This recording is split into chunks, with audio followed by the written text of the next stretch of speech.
D'accord. Très bien. Alors, l'autre chose dans le livre, et je veux dire qui m'a un peu surpris, parce que je vous connais un peu depuis, et je connais un peu le militant que vous avez, et je connais les valeurs de démocratie que vous avez défendues.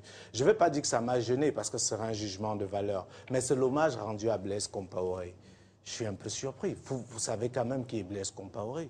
Vous savez comment il arrive au pouvoir. Vous savez le drame que l'Afrique a connu. Moi, je vous vois plus proche de Sankara, pas de Compaoré. Donc, j'étais surpris de voir Guillaume Soro, que je prenais pour ce militant engagé contre justice, être plus proche. Enfin, je vous dis la surprise. Il y a peut-être contradiction. Il y a quand même un paradoxe. Monsieur Donche. Soro en Sankara, je le vois facilement, mais en Compaoré, j'ai du mal. Et vous vous félicitez de son amitié. Expliquez-nous, où est la cohérence? Alors, deux choses. Vous savez, les choses sont tellement faciles quand elles sont présentées ainsi. En toute personne, il y a des qualités et peut-être des défauts.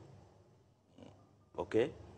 La situation qui s'est produite au Burkina et dans d'autres pays qui ont été des situations difficiles, je m'interdis, moi, de rentrer dans les affaires intérieures des autres pays, des pays voisins.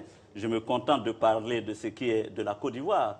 Mais M. Compaoré est un ami, est quelqu'un que j'apprécie. Et je l'affirme sans honte, sans renier mes convictions. Comme j'ai pu apprécier le président Omar Bongo, sans renier mes convictions. Idéologiquement, donc, vous êtes plus proche des je n'ai pas dit que je suis... Non, je n'ai pas à le dire ici. Je n'ai pas connu M. Sankara. Je l'ai lu dans les livres, etc. Je ne l'ai pas approché. Comme la plupart d'entre nous. Bien sûr. Et je sais que si vous approchez M. Compaoré, peut-être que votre jugement évoluera.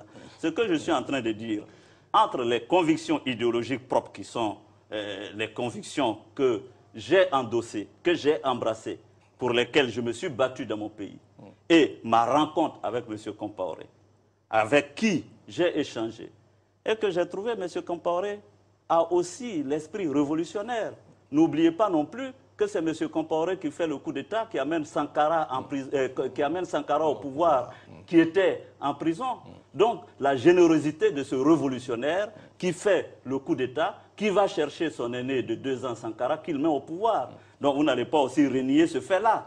Ce que je dis, c'est que dans l'histoire du Burkina, il y a eu ce fait. Sankara est mort. Je comprends l'émoi que ça a créé dans toute la communauté africaine et peut-être même internationale. Mais je dis aussi que le président Blaise Compaoré a été un révolutionnaire au Burkina. C'est lui qui a envoyé à plus de 2 reprises pour défendre son camarade Sankara. Donc, je pense que si vous parlez, moi j'ai eu le temps de parler à M. Compaoré à plusieurs reprises et je peux vous assurer que mon admiration vient du fait que ce monsieur, effectivement, on ne peut pas lui nier le rôle qu'il a joué dans toute la révolution au Burkina. Mais vous ne vous êtes pas prononcé si vous aviez une communauté de vue idéologiquement.